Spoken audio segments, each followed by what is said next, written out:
Hey everybody, it's Jay and Nick, and we are reporting on Buttonwillow 2020. Now, Buttonwillow is in the middle of nowhere. It's like a dust bowl in the southern Central Valley. It's impossible to get to, and yet a couple of Lemons guys figured out an even worse way to get there. They decided they were going to bike from San Jose all the way to the track. It's like over 200 miles through the desert, essentially. They woke up at 4 in the morning, and they didn't get there until halfway through. Tech was over on Friday.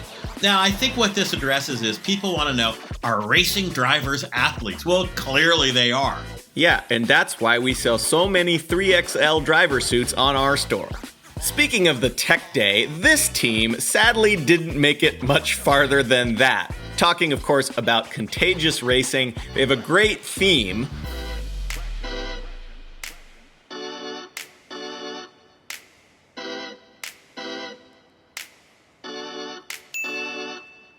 Yeah, and they've got a Chevy S10, and first the front pulley fell off the front of the motor, then the flywheel fell off the back. So that covers the front and the back. What about the middle? Middle, perfect condition. Good. So, one of the team members after this vowed this is his last Lemons race ever. He's taking all of his Lemons money and dumping it into a fishing boat. Is that better than a venereal disease-themed Chevy with parts falling off the front and the back of the motor? Well, yes. Maybe their real problem there was that it was a Chevy. I mean, personally, I'm more of a Ford guy.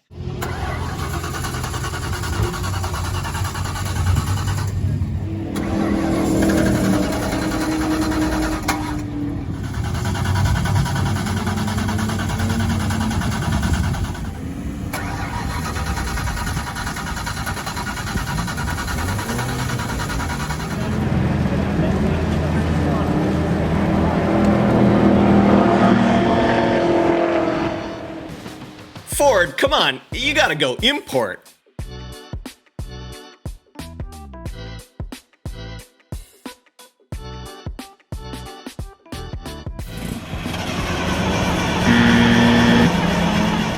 Okay, well, here's something hella sweet. How about Team Salt Flats and their 59 Pontiac Bonneville? Why, you room classic. $500 out of my ass. And we're going to cover this car in a lot of depth on a future Lemons World video. Suffice it to say, though, it got in under the $500 cap because of some tiny little minor spots of rust.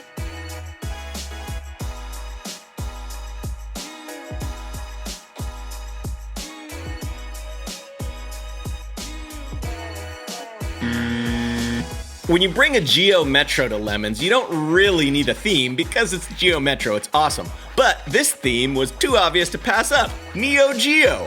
What? Okay, what the hell is Neo Geo? You know, it's the short-lived early 90s video game system. Hey, John, you're a young guy. You remember Neo Geo? Thank you. Heavy machine gun.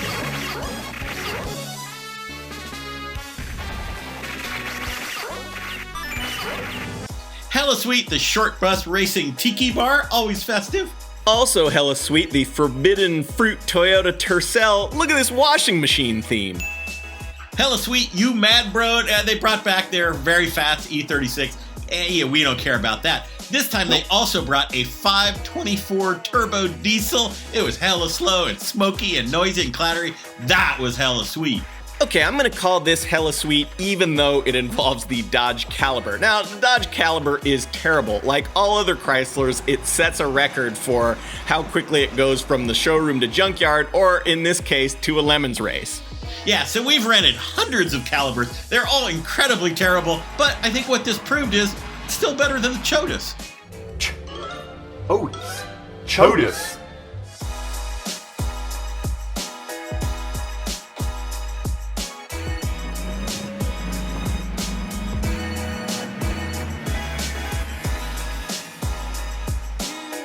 Okay, this is but terrible and really an I got screwed honorable mention. This is team spoiler alert. These guys are great. They've got a Nissan that's got a spoiler made out of wood. Wood. What tech did it do? This message brought to you by the Wood Council. And it's covered in movie spoilers. Well, the Nissan blew up, but fortunately for them, there was a Porsche 924 X Lemons car for sale from another team just sitting there in the paddock. Yeah, I don't really know how fortunate it is when your solution is a 924. These guys, they looked at the car. It had run 3 or 4 or 5 years ago. It needed a passenger's door bar for the cage to be legal. But they said, okay, yeah, no, we can do that. And then they thought all of their problems were solved. What they forgot was, it's still a Porsche 924. So they went out, they did like 1 lap. Stuff started flying out of the engine. The electronics started melting down. I mean, the car was just a disaster. I think they paid like $3,000 for the 1 lap that they got. And the worst thing of all was they made the cardinal sin. Never go to a Lemons race with 1 broken car and come back with 2 broken cars. Speaking of dragging stray things home, this random dog just showed up in the paddock on Sunday during the race. Yeah, super sweet dog. It was clearly a stray. It was skinny as could be. We actually had to lure him off the hot track with a bowl of pulled pork from somebody's barbecue. Anyway, he hung out in the black iron and eyesore pit for the rest of the race. Ryan Meeks decided, I'll just take him home and try to find his owner and make sure he gets a good home. Well, word to the wise. If you don't want to have a dog staying with you for the rest of the dog's life, don't bring a stray dog home. He's still there. It's like 3 weeks later. They need a name, so if you have a Buttonwillow or Lemons-related dog name, put it down in the chat. The class battles at Buttonwillow for B and C were really good. Class B had the ran when parked Olds Omega doing battle with the Takata R&D Honda Accord. Both of these cars were running on the same lap deep into the day on Sunday when the Omega's transmission finally packed up, giving the Honda the win in Class B. Yeah, in Class C, it was an equally tight battle, kind of right to the end of the race. This time it was between the Honda Insight. Now, we're going to do a whole Lemons World on the Insight as well, so I won't talk too much more about it, except to say the entire electrical system, batteries, motor, all that, they were gone. Just like they'd packed up, they were missing from the car, leaving it with this tiny-ass little, I think, 58 horsepower, 1-liter engine in this tiny little aluminum car. So they were going at it with the Ford Mondeo-based Jaguar X-Type manual of the Flaming A-Holes. Flaming A-Holes, they love British cars. We don't know why. They bring lots of weird stuff. This was one of the guys. It was his commuter car for many, many years, and it was so terrible he finally said, screw it, I'm going to make this into a race car. It had a George Washington and Queen Elizabeth theme on it. We're not even exactly sure what that was, but we knew when it came down to the end of the race, Classy, and they were like neck and neck. We knew like this is anybody's race, right? Because when you've got a Honda and you've got a Mondeo-based 20-year-old Jaguar X-Type sedan that was 200,000 miles of a daily driver, like who knows which one's going to blow up? Who knows what's going to last? It's all about endurance, and these are two fantastic, high-tech, incredibly reliable.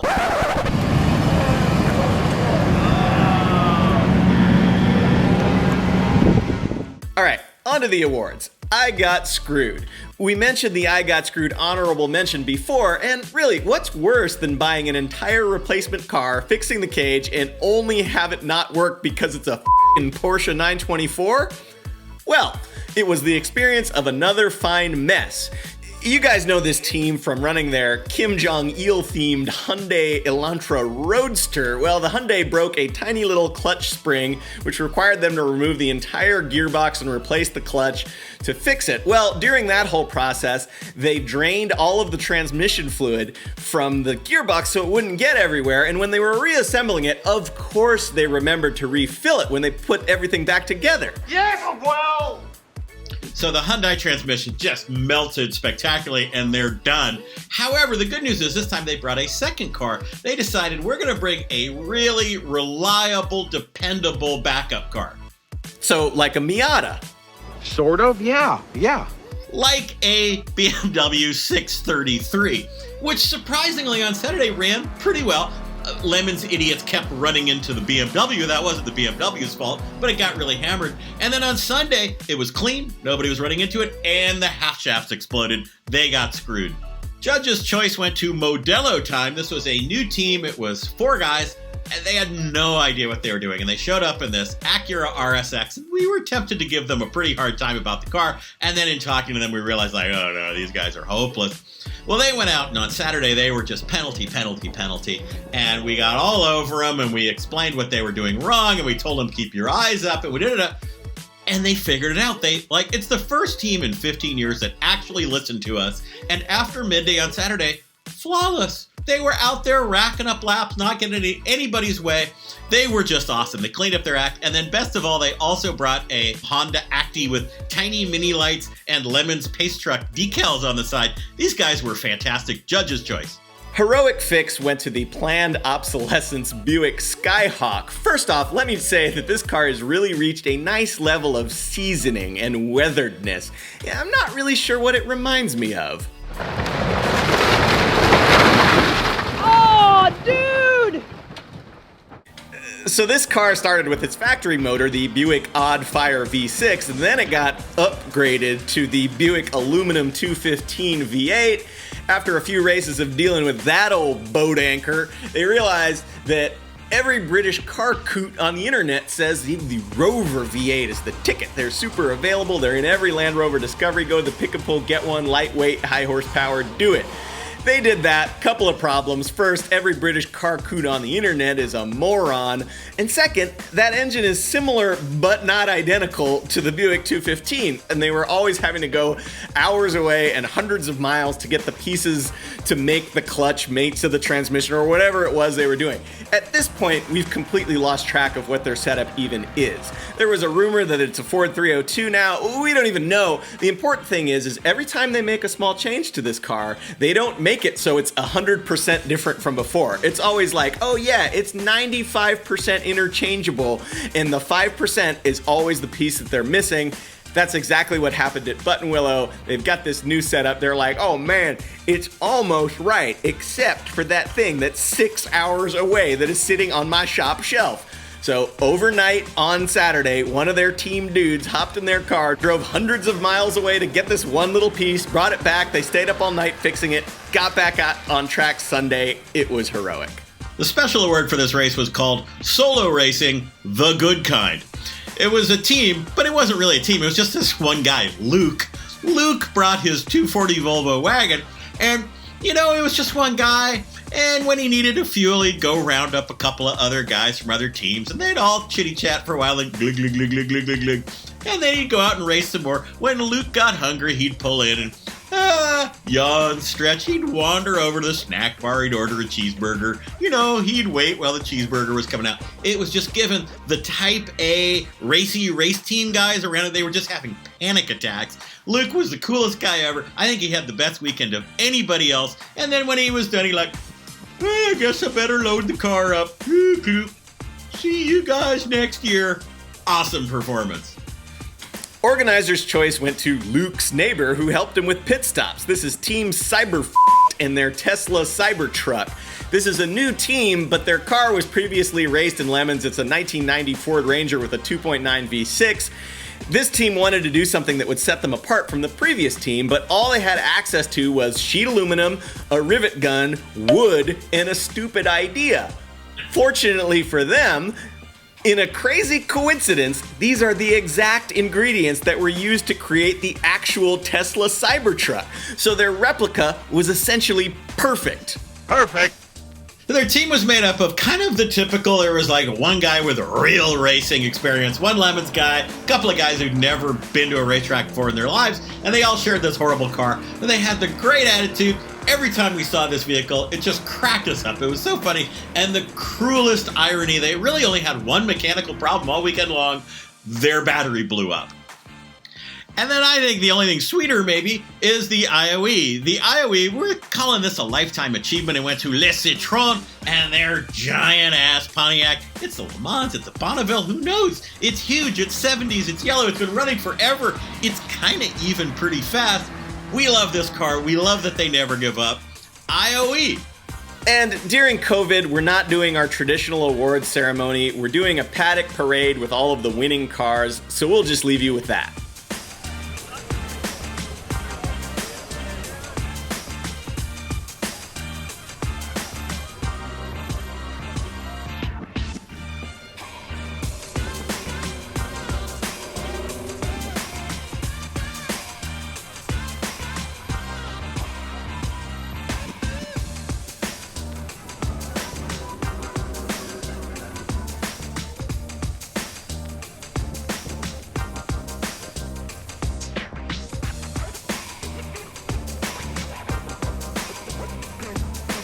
And here's lemons in a nutshell.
We're not laughing at you. We're laughing with you. I'm laughing at you. This is local.